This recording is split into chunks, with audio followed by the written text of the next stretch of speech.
د 400 اوسیدونکو ماشومه مریم بیبي چې د 15 کالو وه هغه د اختر په شپه په بېدردۍ سره قتل کړی شوې وه.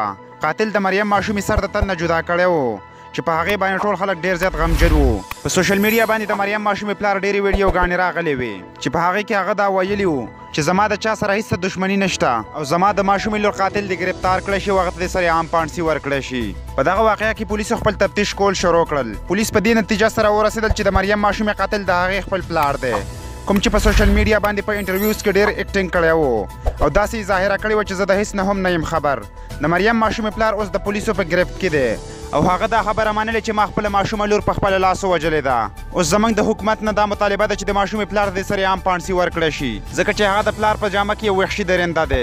دوستانو دا و د دې وخت تازه معلومات. د نورو معلوماتو دپاره زموږ چینل سبسکرایب کول مه